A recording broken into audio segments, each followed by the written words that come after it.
Hola, mi nombre es Damara Janet Cruz Montaño, estudiante de la Universidad Mesoamericana de la licenciatura en Derecho.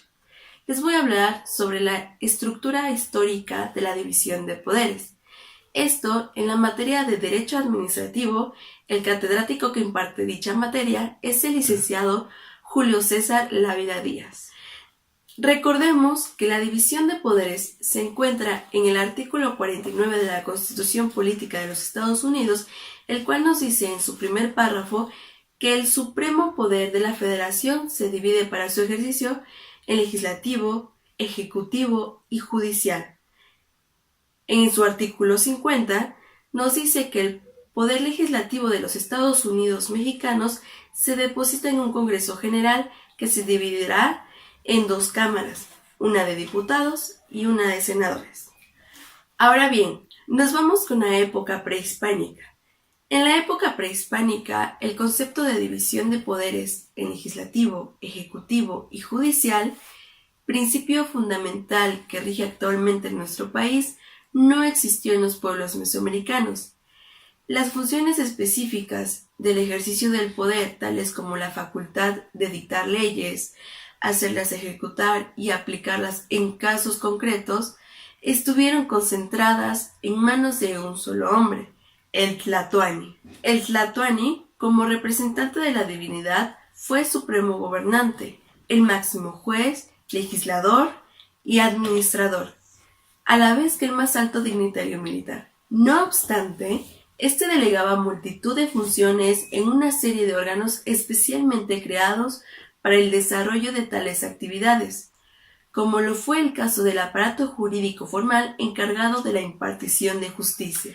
La organización política territorial de mayor amplitud que existió en Mesoamérica durante la última época antes de la conquista española la constituyó el Imperio Azteca o Confederación de Triple Alianza. Dicha alianza política fue pactada en 1431 entre tres grandes reinos asentadas en el Valle de Anáhuac: Texcoco, México-Tenochtitlan y Tlacopan, los cuales ejercieron un control político-económico sobre un conjunto de señoríos tanto del altiplano central como de otras regiones de Mesoamérica. El gobierno de la Triple Alianza controló todas las funciones legislativas, ejecutivas y judiciales de sus distintos territorios. Todos los señoríos estaban sujetos a las leyes de Nezahualcóyotl, al poder ejecutivo de la Triple Alianza, y en el aspecto judicial se encontraban supeditados a tribunales de la Confederación. En la época colonial, durante los 3 siglos que abarcaron esta época, no existió una división en el ejercicio de su poder como en la actualidad. En la Nueva España, las personas y órganos que ejercieron la autoridad tenían simultáneamente facultades tanto legislativas como ejecutivas y judiciales, aunque en distintos grados y con una definida jerarquización. El órgano supremo de gobierno que radicaba en la península estaba formado por el rey, el real y el Supremo Consejo de Indias y la Casa de Contratación de Sevilla. El territorio colonial de las autoridades fueron, durante los primeros años, los conquistadores.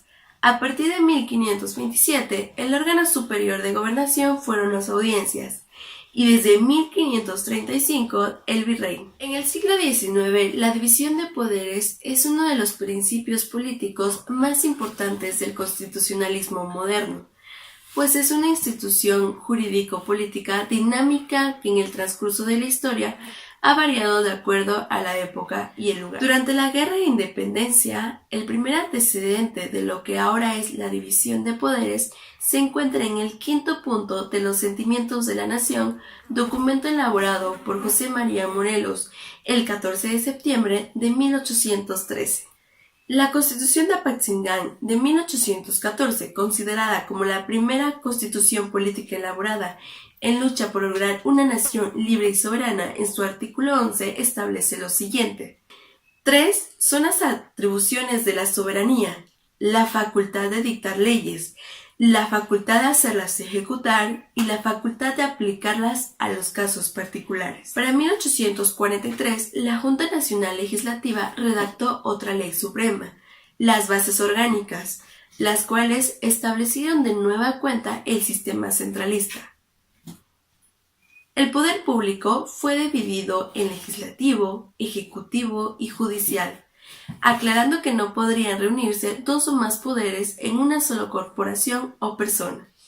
Además estableció que estaría depositado en dos cámaras, una de senadores y una de diputados.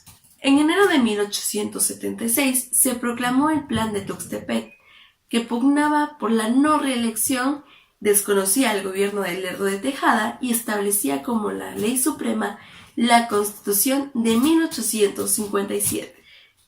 El movimiento triunfó y llevó a la presidencia de la República a Porfirio Díaz para el periodo presidencial de 1876 a 1880. En el siglo XX, las grandes diferencias sociales, políticas y económicas existentes en México trajeron como consecuencia el estallido de la Revolución Mexicana. El 20 de noviembre de 1910 y bajo los preceptos del Plan de San Luis, encabezados por Francisco I. Madero, dio inicio a la guerra civil que transformó la nación mexicana. La propuesta sobre la división de poderes se presentó en el artículo 49 y aunque los debates al respecto no fueron muy extensos, el cambio sustancial en relación a la Constitución de 1857 fue el que el poder legislativo podría reunirse o depositarse en el Ejecutivo cuando se dieran las circunstancias graves que se establece en el artículo 29. Esto quiere decir alteración del orden público. Además, el bicameralismo quedó establecido en el artículo 50. En cuanto a la redacción de dicho precepto, varió la designación del Poder Legislativo de la Nación por el Poder Legislativo de los Estados Unidos Mexicanos. Ambos artículos fueron aprobados como la proponía el proyecto de Carranza, y a la fecha solo el artículo 49 ha tenido reformas. En el artículo 49 de la división de poderes, en el texto original de la Constitución de 1917, nos establece lo siguiente.